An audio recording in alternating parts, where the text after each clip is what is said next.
if you have any seats, but if you have a seat, please take them. I once said that when I first became president, and they said, Biden is so slow he doesn't realize there are no seats out here. Anyway, thank you, Mark, for the introduction. I appreciate it very much. Your company's commitment to building, as you put it, is a vibrant semiconductor ecosystem in the United States. That's what we're doing with your help. Thank you to everyone at TSMC, especially Morris Chang, who founded this company in 1987 and grew it into a global giant. But the most significant thing about him is his wife, Sophie. I tell you, believe it or not, Sophie worked in my first senatorial campaign when I ran for the Senate. True story.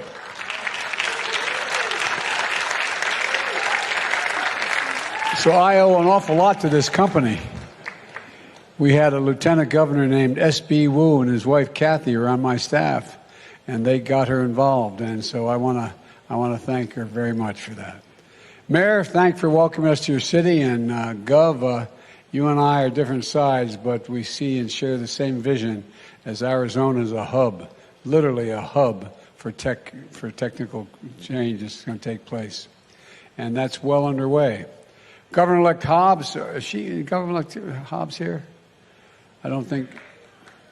Gov, congratulations. Congratulations.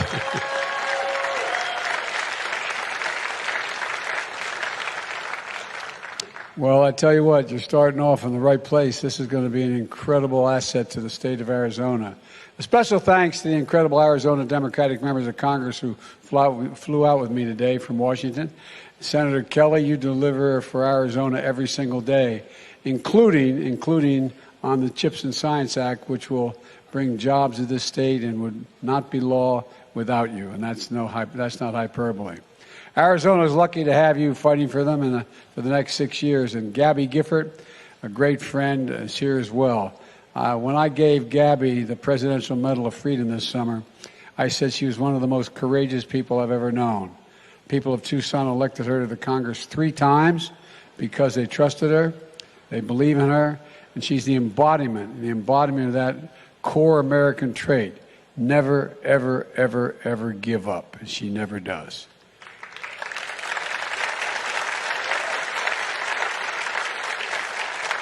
And I want to thank Senator Sinema, who can't be with us today. She's in Washington working out another major piece of legislation. A tremendous advocate for the people of Arizona and a leader in so many issues important to this state. 4 of Arizona's representatives are here with me, Ruben, Greg, Tom, and Raul. And where are you guys? We flew out together. They're still talking to me.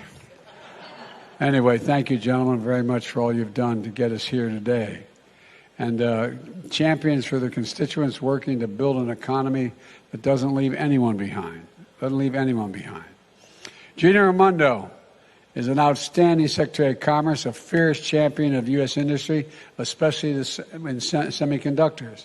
I want to thank you to the business leaders here today. Tim Cook of Apple, where are you, Tim? He buys a few of these little chips. And he's a small customer here at this outfit. Between 25 and 35% of their... But anyway, I hope they're treating you well. And Sanjay of Micron. Sanjay has represented more than 24 tech and manufacturing companies, and you're here because you're seeing what we're all seeing. American manufacturing is back, folks. American manufacturing is back. I recently took a trip literally around the world, starting in Egypt and ending up in Guam and finally coming home, ending with a meeting in Indonesia with the G20. The countries with many of the largest economies in the world. And what was clear in those meetings is the United States is better positioned than any other nation to lead the world economy in the years ahead if we keep our focus. There's a strong sense from all the world leaders of the resiliency of the American economy. And we're seeing it here at home with investments like the one we're talking about today. Together, with the help of your elected leaders here today, we've had an extraordinary 2 years of progress. We passed the American Rescue Plan, keeping tens of thousands of cops, firefighters, teachers, first responders on the job in all 50 states when revenues dropped because of the nature of the economy. We fully vaccinated more than 220 million people. We're rebuilding our infrastructure, fixing our roads, our bridges, our airports, strengthening American manufacturing by creating 750,000 manufacturing jobs just since I become president. What I'm most excited about is people are starting to feel a sense of optimism as they see the impact of the achievements in their own lives. It's going to accelerate in months ahead, and as part of the broad story about the economy we're building that works for everyone. One that grows from the bottom up and the middle out, that positions Americans to win the economic competition of the 21st century. When we grow it that way, the poor have a shot, the middle class do well, and the wealthy do very well. My dad used to have a saying. He said, you say, a job is about a lot more than a paycheck, Joey. It's about your dignity. It's about respect. It's about being able to look your child in the eye and say, honey, it's going to be okay. It's going to be okay. Thousands of Arizonans are going to be able to look their kid in the eye because of what you're doing here today and saying, honey, it's going to be okay, and mean it. Back in April 2021, I met with Mark and other industry leaders. TSMC had made a $12 billion investment here in Phoenix to build the first fab to make semiconductors in the United States. Now the equipment is ready to move in. Next year, commercial operations are going to begin. And today, TSMC has announced a second major investment. They will construct a second fab here in Phoenix to build chips, 3 nano chips, the 3 nano chip. Chips that are 3 nano, and you know what I'm saying. Nano, no, I don't know. But look, these are the most advanced semiconductor chips on the planet. The chips will power iPhones and MacBooks, as Tim Cook can attest. Apple had to buy all the advanced chips from overseas. Now they're going to bring more of their supply chain here home. It could be a game changer. All told, TSMC is investing $40 billion here in Arizona, the largest foreign investment in the history of this state. Over 10,000 construction jobs and 10,000 high-tech jobs will be created. And I want to thank everyone in this company for making this happen. You know, I know our host won't mind my pointing out that America invented the chip. Morris Chang was a pioneer in the era of graduating from MIT and getting his start at Texas Instruments. Federal investment helped reduce the cost of those chips, creating a market and an entire industry that America led. Over 30 years ago, America had more than 30% of the global chip production. Then something happened. American manufacturing, the backbone of our economy, began to get hollowed out. Companies moved jobs overseas. Today we're down to producing only around 10% of the world's chips, despite leading the world in research and design of new chip technologies. But folks, where is it written? Where is it written that America can't lead the world once again in manufacturing? I don't know where that's written, and we're proving it can. Not just here in America. Micron is investing $100 billion to build semiconductor factories in Syracuse, New York. Intel is investing $20 billion to do the same in Ohio. IBM is investing $20 billion in Poughkeepsie, New York. I just went up there. These investments are helping us build and strengthen the supply chain here in America. I want to be clear. As we build a stronger supply chain, our allies and partners are building alongside us as well.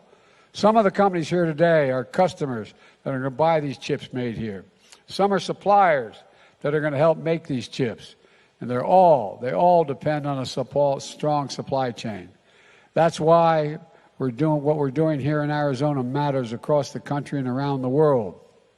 Folks, as we see here in Phoenix, the United States is a top destination for companies across the globe looking to make investments because we have a world-class, highly skilled, committed workforce, union labor. And you can clap for that. More than 3,000 union workers, most highly trained and best in the world, are helping build this fab. The second fab will be built with union labor as well, and we're working with companies, community colleges, technical schools, universities, union-led apprentice programs and training programs. I've had a conversation with the Business Roundtable, all the major chambers of commerce. The reason why business should be hiring union folks, if you don't mind my saying, is simple. They're the best in the world. We're the single greatest technicians in the world. We're the best laborers in the world. And you build the best products. But you don't just decide that you want to be a pipe fitter or electrician like most people think. It takes 4 or 5 years of hard work as an apprentice. It's like going to college. You're the best trained workers in the world, and Wall Street didn't build this country, although there's a lot of good folks there. The middle class built the country, and unions built the middle class. As I said, we're making a once-in-a-generation investments in our nation's roads, bridges, railroads, ports, airports, lead-free water systems, high-speed internet. The biggest investment in American infrastructure since Eisenhower's interstate highway system.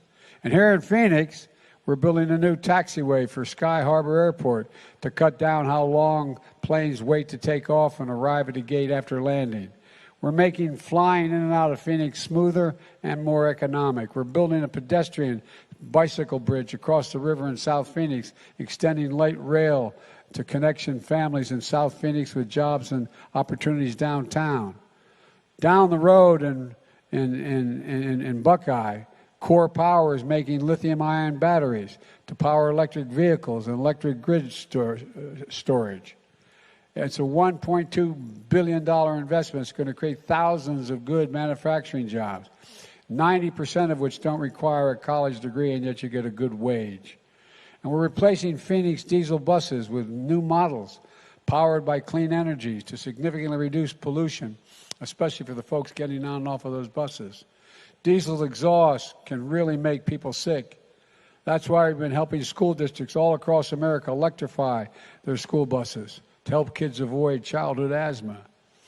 And as of now, more than 326,000 households in Arizona are getting affordable high-speed internet thanks to our investment in infrastructure, with much more to come.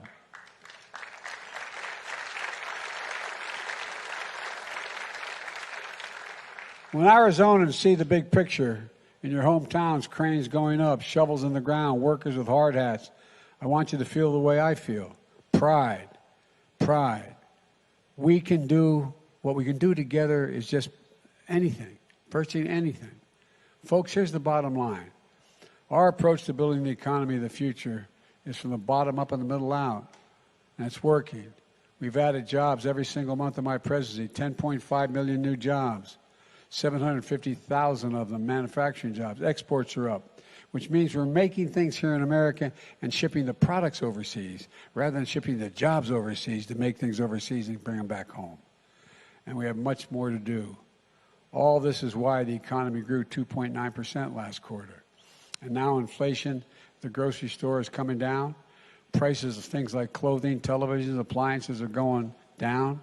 And there's good news for the holiday season. Gas prices have fallen below the levels they are before Putin's invasion of Ukraine. It's going to take time to get inflation back to normal levels as we keep our job market resilient. We could see setbacks along the way, to state the obvious. But we're laser focused on this. And all the hard work is making a real difference for people, including folks right here in Arizona, like Patricia McKinley, who owns her own small trucking business here in Phoenix. She has 5 employees. The pandemic hit her company hard. But these new infrastructure projects for Arizona mean more work for her and her team, a chance to grow her business, to secure her business. And Paul Sorosa, who grew up picking seasonal produce here in Arizona, his parents believed in education. So Paul went to college and studied business. He launched a cleaning business. Now he has over 100 employees in his company. TSMC is now his biggest customer. And now they're expanding into Phoenix. Paul will be hiring a lot more workers. These are countless stories like these across the country where people are benefiting from what you all are doing. People working hard every day, never giving up, seizing every opportunity they can to get ahead. That's who this is about. Folks like Patricia and Paul. And they're why I'm unapologetic about fighting for American workers and getting the economy to work for working people. Let me close with this. It's been a rough few years for hardworking Americans, for businesses as well. A lot of families, things are still pretty rough. But they're bright spots where America is reasserting itself, and the innovation and manufacturing boom here in Arizona is one of those places. I ask leaders of companies like TSMC this question.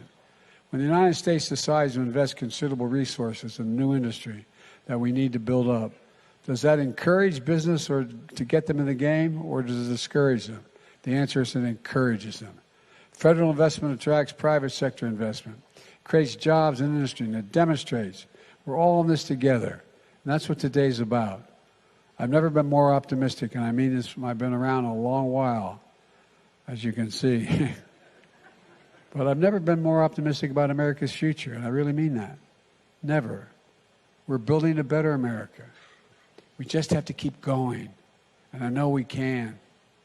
We're proving it's never, ever, ever, ever been a good bet to bet against America. Ever, ever, ever. Folks, we just have to remember who we are. We're the United States of America, and there is virtually nothing beyond our capacity if we work together. Not a single thing. So let's go keep this moving. God bless you all, and may God protect our troops. Thank you, thank you, thank you.